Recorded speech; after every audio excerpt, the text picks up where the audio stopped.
welcome to Intercourse. I don't know what the date is. I just know that it's Friday, and it's probably around 7 p.m. I'm actually in post here. Can I reveal that shot? I guess I can reveal that shot. That doesn't give away too much. There's Charlie. And forgive me, I'm a little under the weather. I just wanted to update a little bit on the winners for the fan challenge. As I tweeted earlier in the week, the breakdown of it, we will be doing, let's see if I can remember this now. We'll be doing 6 people from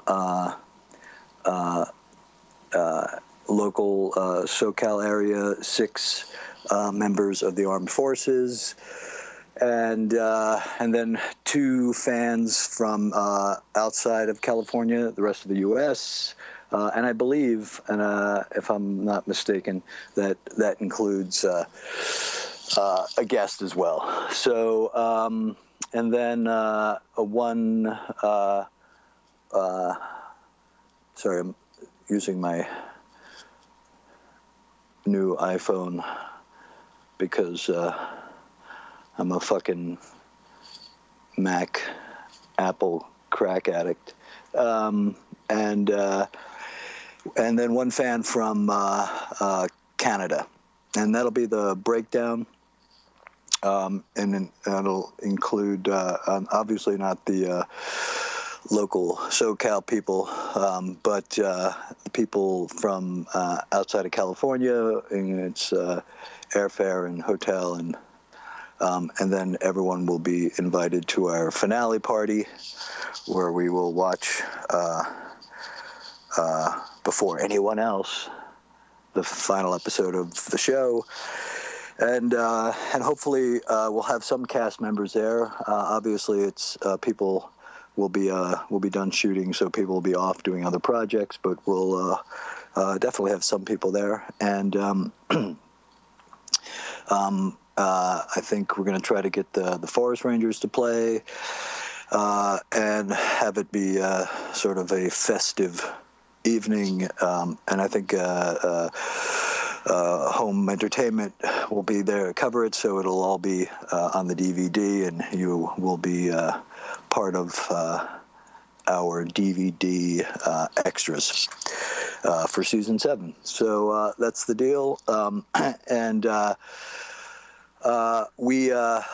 I think we've narrowed it down, and we're putting together a list. We're still looking for at some of the military folk to make sure people are available to come, and they're not going to be, excuse me, deployed in our new war in the Middle East. And the rest of you, the rest of the names we have to send to Fox to have him vetted out to make sure none of you pose a security threat. And I'm not kidding about that. So once all the names are vetted out, we will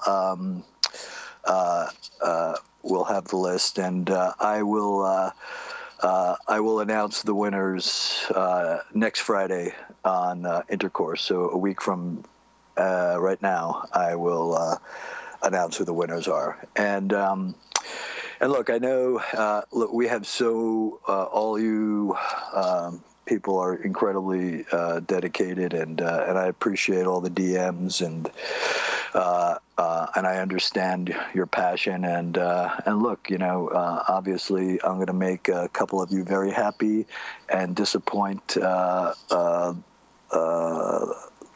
rest of you. But that's how it goes. So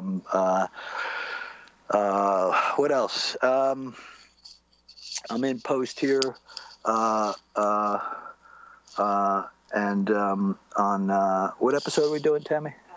8. This is 708, I'll be doing my pass of 712 this weekend, and we are currently filming episode 711 with the fabulous Dr. Weller at the helm. And that's all I have to say because I'm kind of brain dead. So I'll take a few questions today, but I'm really sort of running on fumes here. So let's open it up for questions, boys, and I'll answer a few.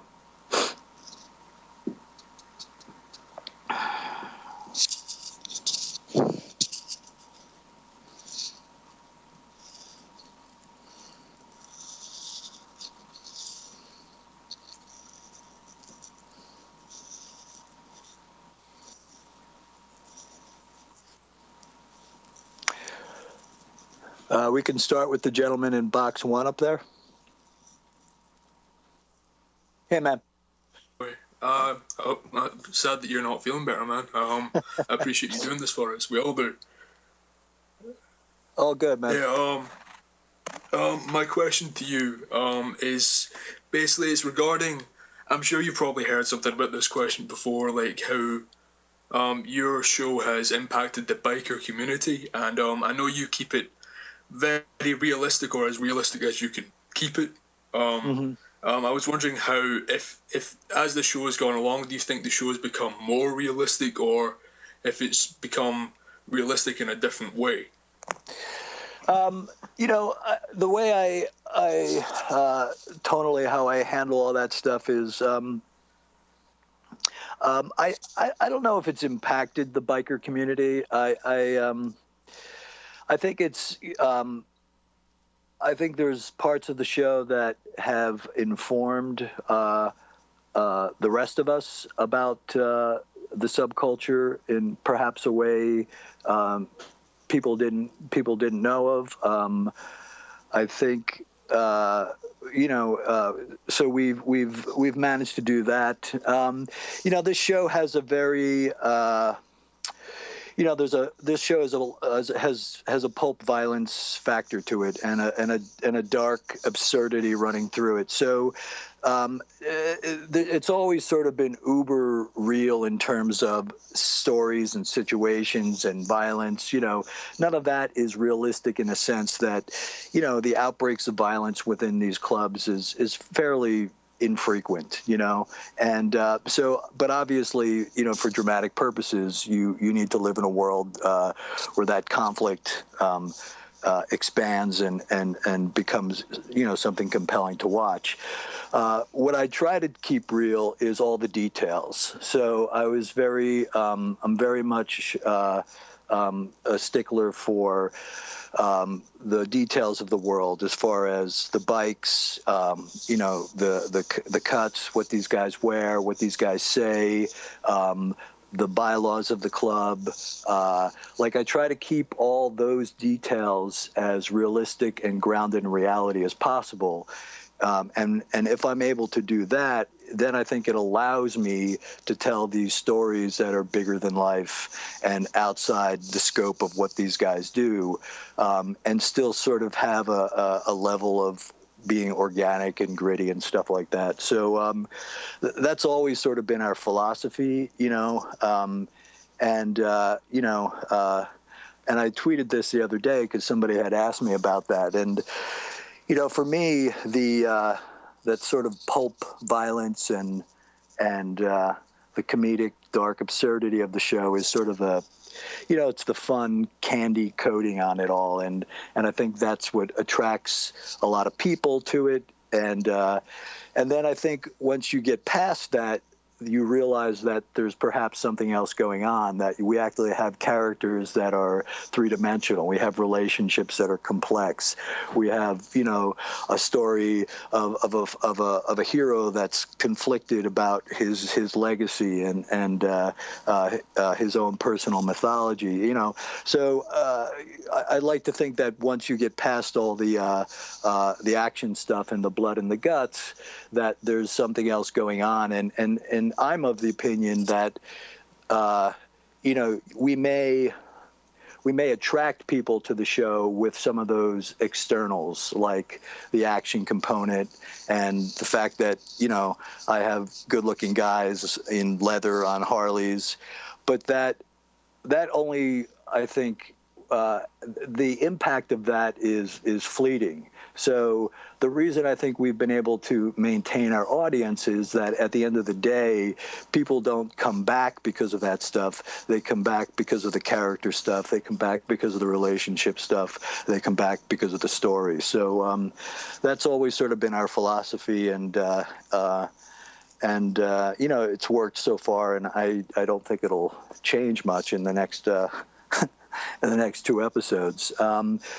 But the biker community, I've always had a pretty open relationship, and I don't know all the clubs, obviously, but I know guys within several of the clubs, and I just try to keep an open line of communication to make sure that nobody feels like we're exploiting the lifestyle, that nobody feels like we're taking advantage of it, and for the most part, at least what I'm aware of, is that the culture, the subculture, and most of the clubs really enjoy watching the show. I think the best description of it, I was at a rally like season 2 or something like that, and there was a prospect for some club, and he said, we know it's a fucking soap opera, but it's our fucking soap opera. And I really feel like that's how the MC community has sort of embraced it. It's sort of bigger than life, but it's about them. And I think as a result of that, they've managed to embrace it. That was I don't even know if I answered your question, but thank you. Let's go to this lady down here in the I can't even count today. What is that? 1, 2, 3, 4, 5, 6, 7. Box number 7 in black. The lady in black. Or is that 6? Me? Yes, you. Okay, so this is kind of like a random question, but I was just wondering, outside of your beautiful family, your wife and your children, what kind of inspires you as a writer, as an artistic person?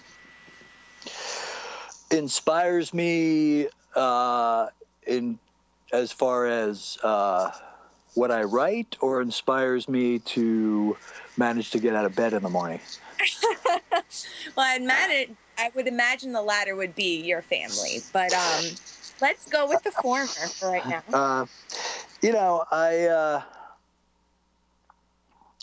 I don't know if anything specifically inspires me in terms of process. It's not like I do a certain thing looking for inspiration. I love studying humanity. I spend a lot of time people watching. I spend a lot of time asking questions. I'm really I love history. So I spend a lot of time not nearly as much time as I should reading, but I spend a lot of time watching documentaries, and I'm sort of fascinated by famous leaders. I don't know where you're calling from, but there's a great documentary right now on PBS about the Roosevelts. That's just fucking fascinating, and so I find most of my I find inspiration from really from the from historical figures, writers. Jean Genet is a writer who's been a big influence on me, not just his writings, but his personal life. in terms of dramatic literature, Eugene O'Neill, the absurdists like Ionesco and Ibsen and all those crazy fuckers are. I love those influences. So, but I don't. I think I know what your question is in terms of, things that I do that when I need inspiration. I don't really have that in my process. I guess my family inspires me to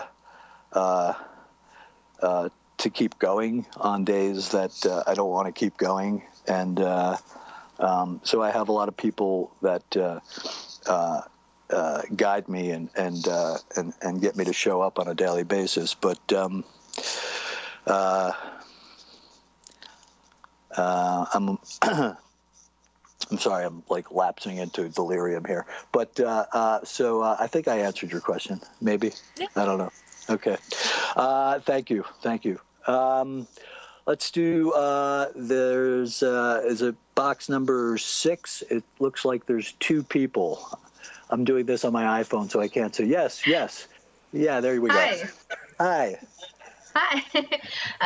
Well, yeah, we're actually, we got married about a year ago, and you actually kind of brought us together because that's one of our loves is Sons of Anarchy. Awesome. Tell me your names. My name's Michonne, and this is Chris. Hi, guys. Hi. Congratulations. How long have you been married? We celebrated our 1 year. Yeah. I sent you a tweet one time, and then, yeah, you responded ever so eloquently. It was great. But we do have a question for you, though. Okay. What scene in your writing has made you laugh the hardest or cry the most? Oh, boy. It's so, and I don't mean to be flip or dismissive. I tend to, when I do my pass of the script, a lot of it is, a lot of the inspiration comes in the moment, so I make myself laugh a lot. But then I'm like Walter Mitty in that I'll have a thought, I'll write it down, and then I'll completely forget it. I'm constantly asking my writers, what happened in episode 7? So I don't know. I can speak of sort of what's in my current memory bank, but that happened this season. But I don't want to necessarily give that away. But I will say that I'm definitely a frustrated comedy writer, and I usually have I try to put, I don't know, not that I have a formula, but there's usually about 7 or 8 funny moments that I try to put in the script to lighten it up a little bit through the course of what ends up being usually a heavy episode, especially this season, and and some of those work and some of those don't. So if I end up with half of those ultimately in a final cut, I'm pretty happy. So I do, but I write alone, and when I do my draft, and it's just sort of me and the voices in my head, and at any particular moment, I can be laughing, I can be crying, and it's just sort of how it works for me. But in terms of, I don't know, I guess as far as characters go, this season I will tell you that I'm having a lot of fun with Rat Boy's character. And he and Tig are sort of what Juice and Tig used to be, that sort of like, Abbott and Costello-ish. And so they get to play a lot this season. And so I'm having some fun with them this season. They're making me laugh. So, and they both have, and you don't know what an actor's capable of doing, and both those actors have a great sense of timing, and can kind of deliver some of the funnier moments without pulling us out of the show. So, but thank you. I appreciate the question, and congratulations on a year of what I'm sure has been all bliss. Oh yeah. Thank you, guys. Let's do one more question, guys. How about the lady in the first box there? Is that me? I think so. Yes, that's you. Yes. Hi. So I was wondering. What's your name? name? My name is. Hi. Okay, so when you and your writers are working on a show, how far ahead do you how far ahead did you plan like huge stuff like Tara's murder and stuff like that? And does it happen in the beginning or? I begin. Some of the bigger mile markers I had a sense of, early on in the history of the show. But I begin each season, I'll go in with my writers and kind of map out what I think the big mile markers are for the season. And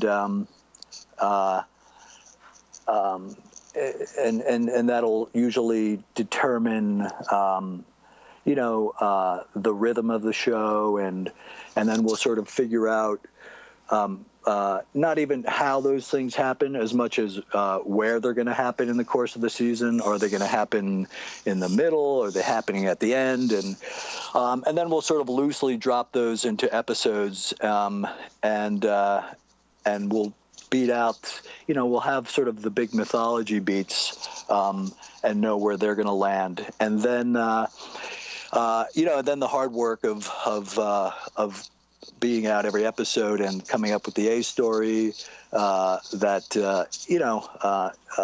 the club, and how do those narrative how do those separate narrative stories ultimately continue to feed the mythology and feed character arcs and feed relationship arcs to lead us all to that place. So, then it sort of becomes a process of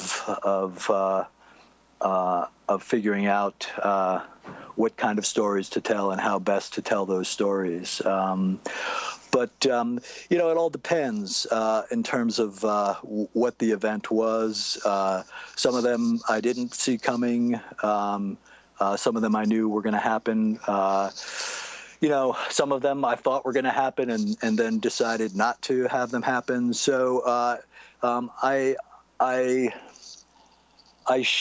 work pretty close to the flame with this show, meaning that I usually have about 4 scripts banked before we start production, and that lead time goes away very quickly. And I like to watch episodes. I like to see what relationships are working, what actors are working. I like to see what a director brings to the table. I like to see what an actor's interpretation is, because all that stuff continues to feed me creatively. And right now, not only am I close to the flame, I'm neck deep in it because I'm behind on scripts. But I like to work that way just because I feel like I'm not